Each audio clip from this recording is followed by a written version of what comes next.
हरियाणा में पुलिस में 272 आईओ जांच अधिकारी पर जो कार्रवाई हुई, इस मामले से जुड़ी एक और अहम खबर। कार्रवाई से जुड़ी रिपोर्ट डीजीपी शत्रुजीत कपूर ने गृह विभाग को भेज दी है। डीजीपी ने गृह विभाग के अतिरिक्त मुख्य सचिव TVSN प्रसाद को ये रिपोर्ट सौंप दी है। अब मुख्य सचिव से ये रिपोर्ट गृह मंत्री अनिल विज के पास जाएगी और ये मुद्दा भी काफी चर्चाओं में रहा। इसको लेकर भी प्रदेश में सियासत गर्माती रही। इस पर बात करने के लिए जितेंद्र चौधरी लगातार हमारे साथ जुड़े हुए हैं। जितेंद्र, आईओ के ऊपर जो कार्रवाई हुई उसके बाद से लगातार प्रदेश में पुलिस महकमे को लेकर चर्चाएं रहीं, सरकार पर निशाना भी साधे गए। इसको लेकर अब किस तरह की चीजें आगे बढ़ रही हैं और क्या कुछ और नया निकलकर सामने आया है?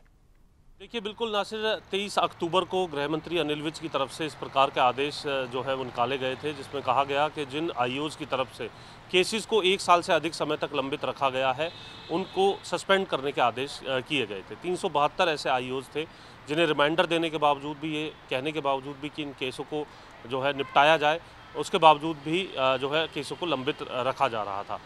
अनिल विज की तरफ से जो ये आदेश दिए गए, तमाम जिलों के जो वरिष्ठ अधिकारी हैं उनको ये आदेश भेजे गए। SPCPs को जब ये आदेश भेजे गए, रिपोर्ट तलब की गई, तो करीब 100 आईओ जो हैं वो इस चपेट में आए, या फिर कह सकते हैं उन पर इसकी गाज ज़रूर गिरते हुए नजर आई। वहीं जैसे ही इन आदेशों की जानकारी मीडिया के माध्यम से इन आईओज़ तक पहुँची, आनन फानन में बहुत से केसेस को जो है वो निस्तारण उनका कर भी दिया गया।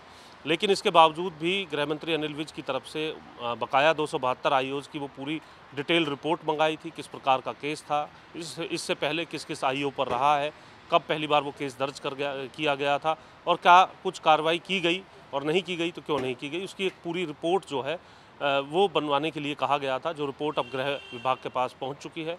उम्मीद है आज गृह मंत्री अनिल विज इस रिपोर्ट को पूरे तरीके से इसका अध्ययन करेंगे और देखेंगे कि वे इस रिपोर्ट से पूरे तरीके से संतुष्ट है या फिर इसके बाद भी कोई उनकी तरफ से आदेश जो है वो जारी किया जाता है।